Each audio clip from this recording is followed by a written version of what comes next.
Wellness Force Radio, episode 30. I think it's really starting to put off a lot of professionals in terms of saying, okay, well, how am I supposed to change your lifestyle if I'm only with you 1% of the time? And so incorporating these platforms is really natural to try to gain insight into how is a person doing when I'm not with them. Wellness Force Radio, welcome back for another episode here on the podcast. I am your host and digital health coach, Josh Trent, and I want to thank you for sharing a small slice of your day here with me on the show. If you're here for the very first time, Wellness Force Radio is where I bring you the most inspiring and passionate experts in behavior change and wellness technology.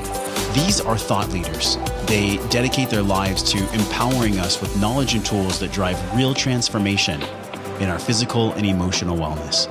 Today's show is brought to you by wellnessforce.com. We are putting some amazing content on the front page, wellness technology devices that can help you lose weight, tips for boosting your immune system, mindset shifts to turbocharge your health and fitness goals, all by some talented bloggers, Jessica Campbell, Lisa Perkins, and Aaron Knight. Check that out on the homepage of wellnessforce.com this week, as well as the coaching tab. There's 25% off digital health coaching programs this month at wellnessforce.com, and you can learn about that at wellnessforce.com/coaching. Now, quick question. Are you using the podcast app on your iPhone? Open it up, tap the screen where you see the show logo. You'll discover all the links and show notes from today's interview with Mac pop up easily on your screen. Hit that review link in purple and take just 60 quick seconds to leave an honest review to be published live on iTunes. Your amazing review allows me to keep the lights on for this show and to keep serving this community by bringing on world-class people who are making a difference and changing lives. Today's show is going to be an absolute knockout. I'm so excited for the show.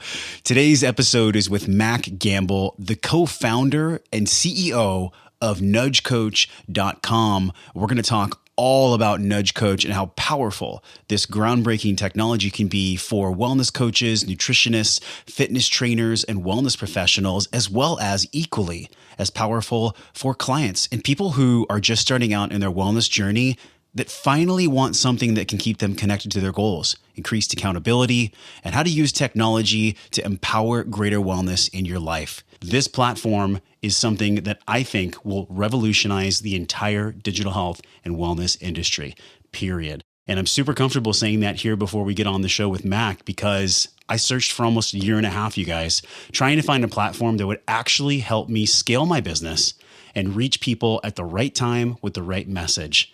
So without any further waiting, let's jump into this exciting conversation with Mac. Mac, welcome to the show.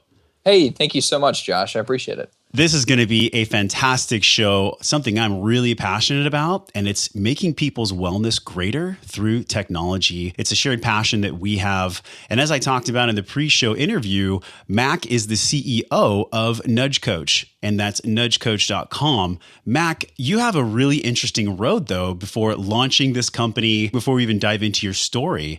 What is something fun that people might not know about you? Well, usually when people ask me that question, I usually jump right to the fact that Phil, who's one of the other co-founders, he and I played college soccer and actually played semi-pro soccer together. So that's kind of a fun fact you don't encounter too often. So I think that's kind of a little bit neat and different about us. What position were you? So I was playing outside back. I was playing left back for a team in Chattanooga called Chattanooga FC. Did you ever do one of those kicks where you do a flip and then you'd kick it behind yourself like Pele?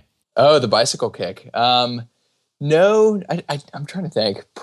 I've probably tried it, probably just not very successful with it. I'm 6'2". I'm not like the nimble little quick guy, so that's probably not my position. You have an athletic background. You wear a lot of hats at this company, and really the offering of Nudge Coach is something special. The industry has never seen this before, and we'll talk about this on the show today when we discuss digital health coaching, what it is. We've had device manufacturers on the show. We've had fitness professionals, wellness professionals on the show, and they're essentially using either their education or a set of tools to make people's lives better, to impact people's lives in a positive way. Before we get into what Nudge Coach is, though, I want to learn a little bit about your road to launching Nudge Coach. What was that like kind of coming out of college? What led you to actually launch this with Phil? Yeah, I think to really understand it, you kind of have to take a step back and go even earlier. So, like I said, soccer was really my life since I was about 5, and ended up breaking my femur in 8th grade. Which, if anyone's never broken a femur, I don't recommend it. It's generally pretty hard to kind of come back from it. And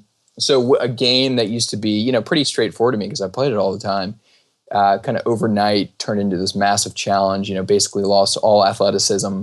So, obviously it's tough to be, no matter how good you are with the ball at your feet, if you're not quick, if you're not agile, if you can't move around very well, you're not going to get very far. So in high school, like I said, a game that used to come, pretty straightforward to me growing up, ended up having to spend a ton of time with speed trainers, strength coaches. I was always having to work that much harder because all my friends weren't going through those same issues I had to go through injury. So for me, focusing on athletic performance came a lot earlier to me than it probably came to a lot of my friends, until in high school and in college, you have lifting coaches and things like that. But I was having to work with coaches a lot earlier. And so for me, I was always very intrigued with kind of personal fitness, but more importantly, just, how the body moves in general and how just focusing on those kind of little minute movements and little enhancements can really mean a world of difference. You get to the ball quicker. Beat the last defender, things like that. So, that was kind of the world I came from. And so after graduating from Wofford, which is a school down in South Carolina, the most obvious thing for me is I really wanted to kind of pass that on. And I wanted to kind of start working with athletes, high school athletes, college athletes, pro athletes, on more of the athletic performance side. I started working at a place called D1, which is a sports strength facility. I think they're around the country at this point. There's one in Chattanooga, and then Phil Bean, who's one of the other founders, was working at Maxim, which is a healthcare services company. And we were actually introduced to this whole idea. This was like 2010, 2011. Wearables were starting to come around. Yeah, this is early in the game, right? Yeah. So, I think everyone at that point really was familiar with the Fitbit 1.0, which I call it, that little kind of doodad that clipped to your belt. Oh, yeah. Basically the fancy pedometer. Yeah, the fancy pedometer that everyone lost after 3 weeks. That was kind of like how they were known. And I think people were like, what the heck is this Fitbit company? What's that really going to turn into? Which now they're, one of the larger companies. But yeah, at that point you were seeing more and more of these platforms kind of coming up, but you were also seeing this huge push in terms of kind of technology with respect to corporate wellness. So that's kind of our first kind of point into the space, was really coming at it more from even a corporate wellness side, trying to bring together these technologies. And you were even seeing things like, Fitbit was around, but you were also starting to see Jawbone, Runkeeper. Probably wasn't as saturated of a market as you see now, but at the end of the day, there were just a lot of platforms starting to come up. People were starting to really sort of adopt these as phones became, smartphones were really starting to take off at that point. I think the App Store wasn't quite what it is today, but you were starting to see kind of more of these apps, more of these wearables, and then companies like Moves coming up that were able to even use the smartphone as a pedometer. So it got to the point, data was, starting to become collected all around us at that point. And that's where a lot of interesting things were happening. And that's when we kind of first had that idea for Nudge, really starting to kind of bring all that data together and present it in a way that could make living healthier a lot easier to the average person. And I'd been searching for something like Nudge for almost 16 months. And we're going to talk about in just 1 second what Nudge Coach is. But I'm curious what happened that sparked you actually jumping into full feet into the pool with Nudge, you and Phil launching. What did that look like? Was it like you guys at a bar and it scribbled on a napkin, or how did it come about? Because it's one of the most powerful platforms I've ever seen for a personal trainer or coach. I think it's you really have to have, whenever you start a business, like an incredibly compelling, or just a compelling why is generally the way I put it. And Phil and I actually had a really interesting, the way we came about it, and the way that defining moment where we sort of jump in. We were actually, my college roommate actually passed away, and we were on the way to his funeral. We were driving through the mountains, and we were kind of kicking around ideas. He and I always have different business ideas. And this was something we'd been really intrigued with. And because of kind of the circumstances, I think it kind of came out of one of our mouths, just this idea for a concept for a company. And we both kind of just looked at each other and was like, oh my God, this is it. And I think because it was such a defining moment and such a really memorable day in general, that it just kind of really stuck with us as kind of a little bit more of a oomph behind our why. And I think that's really critical. Anyone who's listening, just if you're thinking about starting a company, you're going to go through some high times and you go through some low times, and you really have to make sure that you have something that's really keeping you, getting out of bed in the morning and working on your project. If you had to put your why into a sentence or two, what would that sound like? So our why came down to a lot of frustrations we were just seeing in, like I said, we had the concept kind of on this memorable day, had, this incident with our friend, but I think the why in terms of the company and why we keep doing this is very much the frustration that came with seeing just how much of the wearable space and the app space and mobile health in general is just such a wild west. Like what you're seeing right now, it's starting to come together a little bit, but there was so much frustration we had in terms of how fragmented the space was. It was such a personal experience using something like Fitbit, in the fact that information couldn't get to me as the trainer. If I'm working with you, Josh, and you're my client, and you're using Fitbit, the fact that I couldn't get access to that information was infuriating. And then it got to the point, well, shoot, what if my other client's using Jawbone, or maybe someone's not even using anything? How am I supposed to manage all these people, manage all these touch points? And we just, me coming from the training space, it was kind of ludicrous. And the fact that at that point, it was 2011, 2012, when things really started coming around, where we really had the idea of putting together Nudge Coach. And so I think that frustrations of kind of the fact that nothing was really streamlined in the mobile health space, I think was really something that kind of kept us up at night. Wow, man. We had 2 Olympians on the show. It's episode 5. And it was with 2 Olympians, one of them being Sky and the other one being Tamara Christofferson. And they really inspired me, Mac, almost 2 years ago when I saw their film about quantified self and about digital health technology. It was called Personal Gold. And it was a phenomenal story. You have to see it. Have you ever heard of it or seen the movie? I think I've heard of it, but no, I definitely want to check that out. And it really sparked me into honestly having the road where I met you and I met Phil. But it was about what actions that every human being can take with quantified self and with digital health to make their lives improve. And the ways in which this Olympic team eventually won a silver medal was through the use of technology, through the use of these digital health devices. And I thought at that moment, oh my God, this is a way for the average human being to get the same, if not more, of a daily benefit from using these technology pieces and whatnot in their own lives. And it was kind of like the spark that led me to launching the podcast, why you and I are here even talking. So it's really cool, man. I think we share that same sentiment for the tech. Oh, absolutely. It kills me the fact that kind of my soccer career is behind me, because there's so many neat things happening right now in terms of the higher end sports with wearables. You're seeing a lot of pro teams, for instance, the German national team, which recently won the World Cup a few years ago. There was a big story about them after the World Cup because they had actually embraced mobile health, and all of the players were wearing kind of tracking devices that the coaches were able to monitor through iPads. So I think there's just so many interesting things that mobile health can help alleviate pain points. It can help provide better insights into an individual, into a group of people.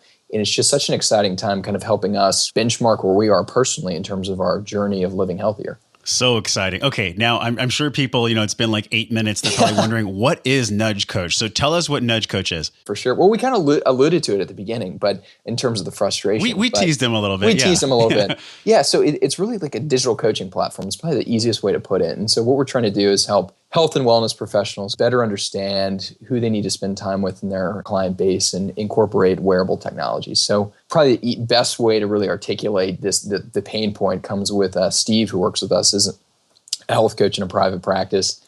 He was trying to manage 150 patients in their practice using mobile health platforms like Fitbit. And when we met him, he was actually manually signing into each and every one of the patients' Fitbit accounts to get access to the information.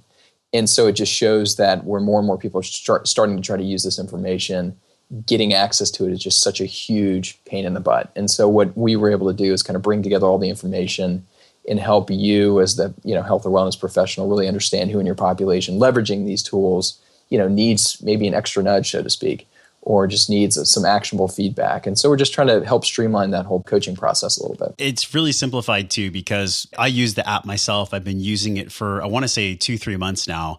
And whenever I do any kind of context with a client, I always try it myself.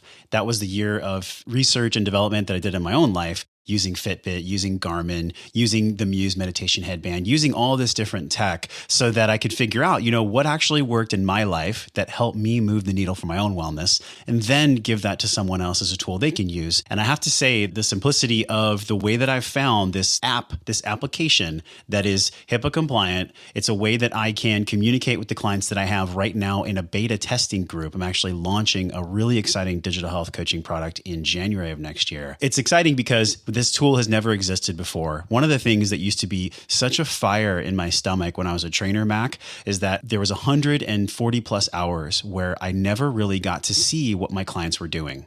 And it was the number one reason why I think they didn't get success. It actually is what kind of frustrated me and made me eventually move on from being in the gym and being a personal trainer, is because I so desperately wanted my clients to succeed. I really wanted them to feel what I felt when I lost all my weight. I was almost 280 pounds at one point. And everyone has that ability, but between the knowledge and the execution, there's a bridge. And that bridge, I think, is Nudge Coach. I think is this digital health technology, because it does two things. The first one being that it creates accountability like we've never seen. Now you have this amazing ability to reach people at the right moment based on the data their bodies create. And it's never really existed before. And the second thing is community. We cannot make these choices and changes for better health on our own. I mean, we're wired for a tribe. We're wired for community. So all that put into a nice bubble, it's just this beautiful way for me to talk to people when they need to hear my voice the most. And I'm curious the feedback you've gotten from the coaches and trainers and different practitioners that are using it. What are some of the things that have come up? Has there been any stories where someone's life has been changed, or there's been someone that's had a dramatic weight loss? Can you talk a little bit about that? Yeah, for sure. And I think there's some interesting, and first off, let me say, you were absolutely ahead of your time. So the fact that you were seeing these issues kind of when you did, in terms of the amount of time you're not face to face or knee to knee with clients, as you may say, I think it's really starting to put off a lot of professionals in terms of saying, okay, well, how am I supposed to change your lifestyle if I'm only with you 1% of the time? And so incorporating these platforms is really natural to try to gain insight into how is a person doing when I'm not with them, I think it's the evolution of training. Right, for sure. And people pay for that. And that's what we're seeing. I think when you talk about feedback from our coaches, a lot of the coaches we work with or trainers that are in our system have started raising their prices, because what's happening is they are able to provide a whole new level of coaching or care, whatever you want to call it.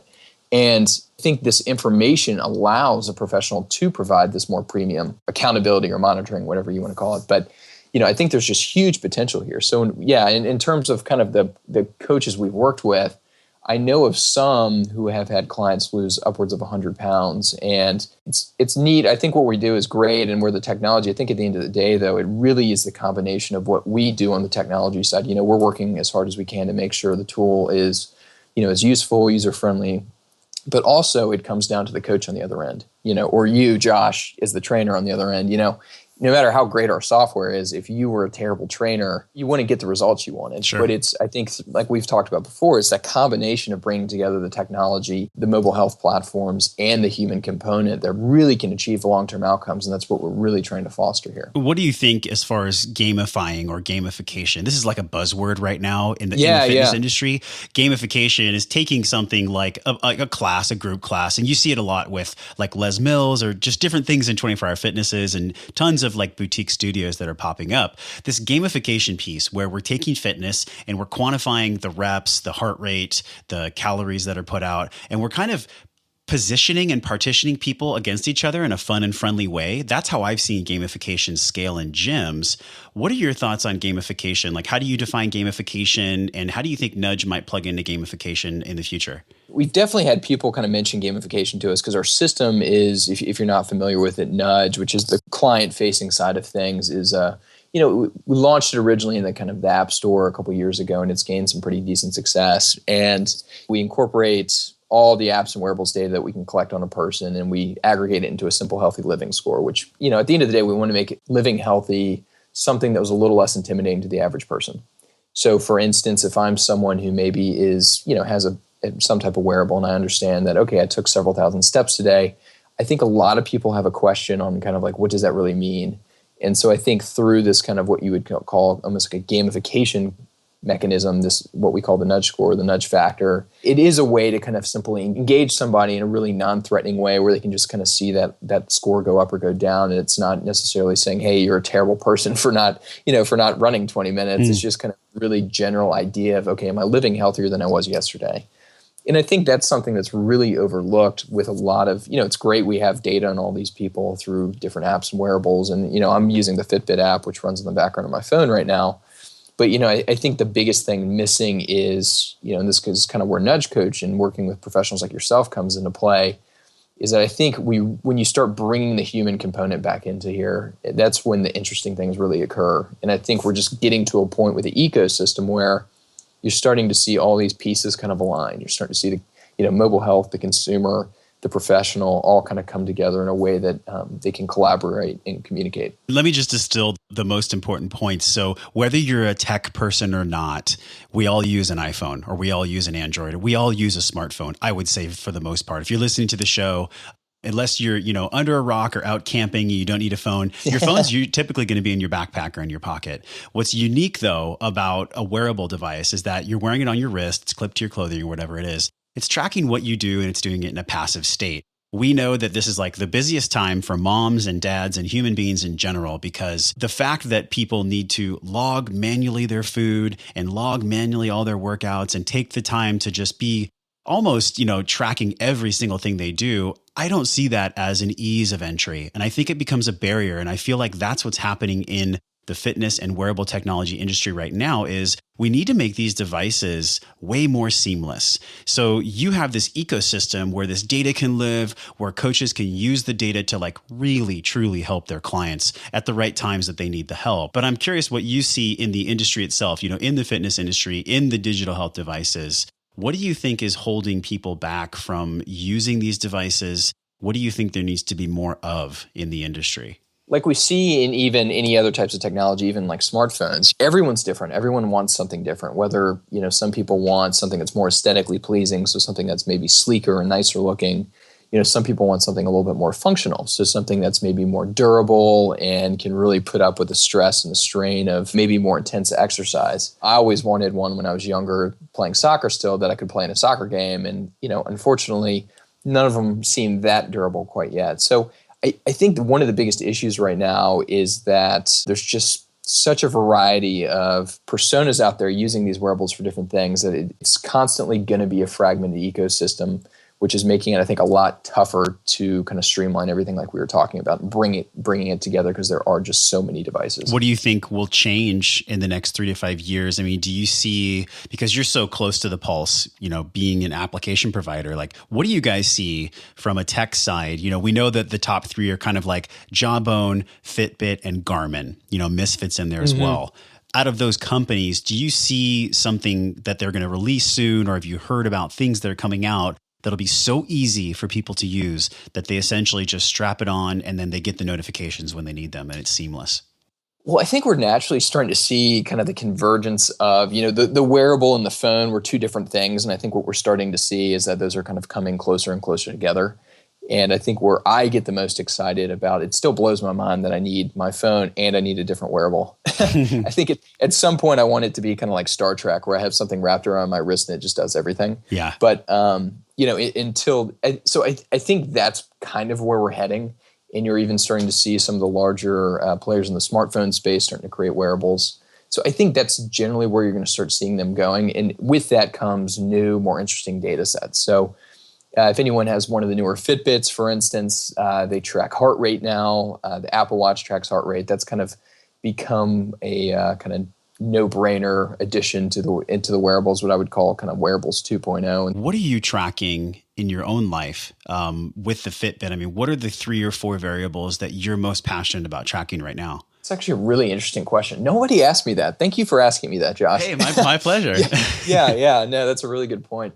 For me, I think I look at wellness in a very holistic view. So in my kind of when I just look at my lifestyle, it's making sure that, I'm generally eating a fair amount of fruits and vegetables. I'm drinking plenty of water, and I want to make sure I'm not sitting on my butt too long. So for me, I'm one of those people that I get cranky if I don't have 7 or 8 hours of sleep anyway. So that's kind of something I don't really push on too much. But for me, making sure I don't go multiple days of just sitting at my computer is kind of one of the big things. So a little bit more than steps. I'm looking more at like how many days has it been since I got my heart rate up? Sure. Probably a little bit more important. Okay. So definitely like the training volume for you. We've had a few guests on the show that have talked about heart rate variability. So that initial morning measurement where we're looking at the duration of time between the differentiation in heart rate and heartbeats. I'm wondering if in the future you see Nudge kind of moving into more of an athletic performance, or do you feel like the focus of Nudge is really helping the people who are taking those first steps and who want to have something sustainable, this accountable framework for sustainable health behavior? So in a way, it's kind of both, because the things you touched on are kind of a little bit separate in a way. So on the data side, like with Nudge, which is the platform the clients are on, there are so many new data sets we can be incorporating in that really are getting easier and easier to incorporate. So like I said, all the new Fitbits have heart rate in them. That's kind of a new data set we can start bringing in. But on the professional side and on the coaching side, making it easier for the person providing accountability to provide accountability to more people. So devices are making it easier for us to start getting into more of a performance focus naturally, just because it's easier for us to pull that in. But at the end of the day, that's a new data set for the professional. But we also just want to make sure that person can understand, manage just their touch points. And when was the last time I talked to Josh, for instance, if I was coaching you, and, make sure that element of coaching isn't lost. It's not just about data. It's about the relationships and making sure, people aren't falling through the cracks. I think we've painted a really crystal clear picture of like the fact that Nudge Coach is really a thought leader in the whole digital health space, because I've been to conferences. I've seen a lot of different applications and devices. This is the first one I've seen that actually makes sense of the data. Some of the things that I hear from clients when they start, they'll say, well, does it really matter how many steps I take? And why do I need to track the numbers? And it's just identifying that the numbers are just a mirror of your behavior. It's not about the actual data itself. It's the meaning behind the data. And, any tool that we have in our lives is powerful, but the intention behind the tool is more powerful than the tool itself. So I love what you guys have created. I want to shift to ask you a few more contextual questions about health and wellness, and we can really tie in how this technology makes an impact for coaches and trainers. And the first question I want to ask you is, if you could change just one thing about this world in regards to health and wellness, with no limits, there's no ceiling, it could be anything. What would you change? What's that one thing that you'd change, and why? I think I touched on this a little bit earlier, but like I said, there was just so much frustration, especially when I was a trainer. And I think even over the past few years that, the fact that all this great information is being collected in the mobile health space, it's fantastic for the individual consumer. But the fact that it's been so siloed and hasn't made its way into the hands of me as the trainer or the health coach or the nutritionist or even the doctor in a way that's meaningful really blows my mind. And I say meaningful because I know, for instance, I think what Apple's doing with health kit information is can be pretty incredible in general. But there's a lot of raw data that's just being like kicked over to health professionals. And like you said, how valuable is really just like steps information. And I think that's kind of the problem there is people are just kicking raw data over to health and wellness professionals and expecting them to digest it all. So really this was really the pain point I think that sat in my mind when we were putting all this together, and the rest of the team was just like, okay, how do we make better sense of this to make managing a population that much easier? So how do we remove the idea and the need for this coach or nutritionist to have to sort through all this data themselves and do it for them? So I think that's kind of the pain point I saw, and that was the one thing like I really, and I think our team really wanted to solve.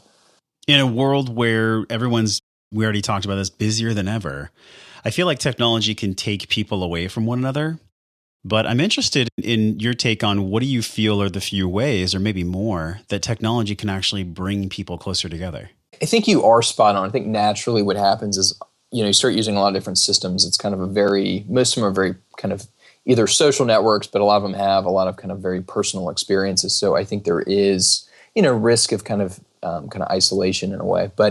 And I think when you look at kind of the mobile health space in general, it has been very, it started in a very kind of very isolated manner. So, I'm using a system, I see my steps, it's all about me, me, me. And then what naturally happened, people are like, okay, how can we make it more of a group and a social environment? And so then you could start friending people. And I think the next kind of frontier, and this is kind of really what we're focused on in terms of bringing us together, is okay, how can you kind of allow access to others around you in a more intimate way? If you think about, so here's kind of an analogy. If you think about what Facebook was and then what happened with, Path's focus. Do you remember Path, the social network? I think it came out and then it was gone in like 6 months, right? Yeah.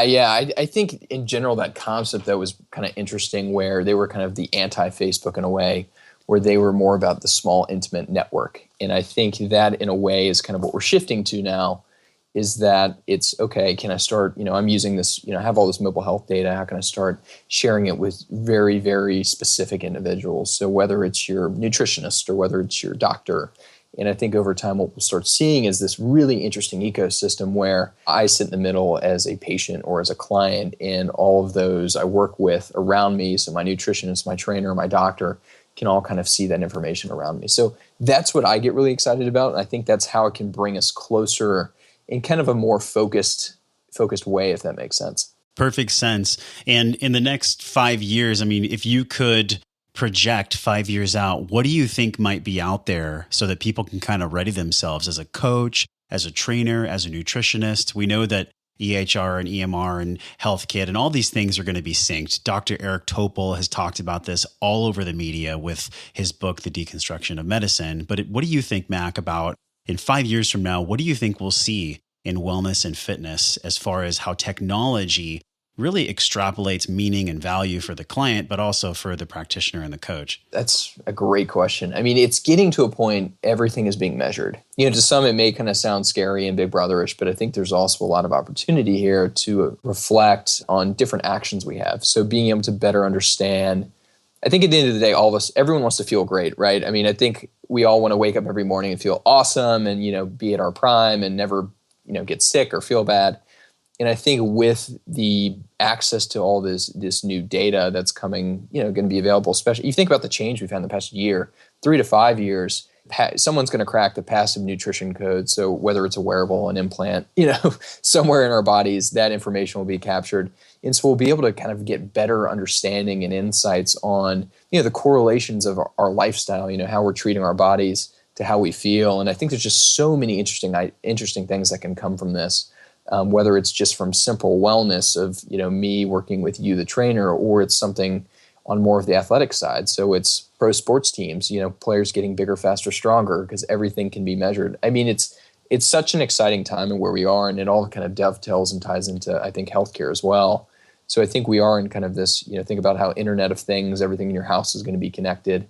I think there's going to be a better connection between us as the individual or the consumer, the patient, with those in our support network around us. Well, Mac, I could talk to you for hours. I feel like we need to kick our feet up at a coffee shop and just talk about this for 3 more hours. I want to respect your time and let you get back to Nudge Coach. But before you go, I want to give people some really valuable resource links. The first one is we've talked about Nudge today. If you're a coach or a trainer or a nutritionist and you're interested in learning more about this, just go to wellnessforce.com/nudge. We're also doing a Nudge coaching webinar, December 8th. It's going to be at 2 p.m. Eastern time. I'll make sure to link everything about Mac and Nudge Coach into the show notes. But Mac, before we go, I want to ask you a question. It's something unique. Every guest has a beautiful outlook and a beautiful insight as to what the answer might be. And I'm curious what you think. What is wellness to you and your personal definition of wellness? Oh man, that's maybe the toughest question I've had in a while. I think, I think wellness in general though it's the practice of trying to make healthier decisions each day. It's kind of the self-awareness maybe is maybe the best term for it. Take action of your lifestyle and kind of look at the actions you're taking day in and day out. What hit me is when you said it's the practice of making better health choices every day. I mean, you could just basically step back from the microphone after that one sentence. I think that you touched on something that's key for everyone. It's a practice. Wellness is a practice. It's not something that you just attain. I think we're always kind of seeking for greater wellness, and we can't do it alone. We need a community. We need tools. Technology has taken away from us for years, and now technology is giving back. So Matt Gamble, thank you so much for coming on the show. And I just want to take a second to honor what contribution you're giving to the fitness industry, to the wellness industry, what you have created with Nudge Coach, because I see nothing but massive change that this will elicit in lives all across the country. So thanks again. Well, thank you so much. I think it's all comes down to the great feedback we get from people like yourself and anyone else that's in our network. So love to work with more and more people. So thank you so much. So appreciate you checking out today's episode with Matt Gamble from Nudge Coach. If you are a coach, trainer, nutritionist, fitness professional, maybe you own your own CrossFit box, or you just have a practice that thrives off of reaching your clients in a way that you've never been able to before, I have a huge treat for you. We are having a free webinar at wellnessforce.com/nudge this coming Tuesday, December 8th at 2 p.m. Eastern, 5 p.m. Pacific. If you're a coach and this sounds like it might be a fit for you, go ahead and check out wellnessforce.com/nudge and you can join that free webinar. It's coming up next Tuesday, December 8th. Now you get to go and have an amazing day with all the tools, resources, and inspiration from Mac and the rest of the guests that have been on the show before. So until I see you again real soon, I'm wishing you love and wellness.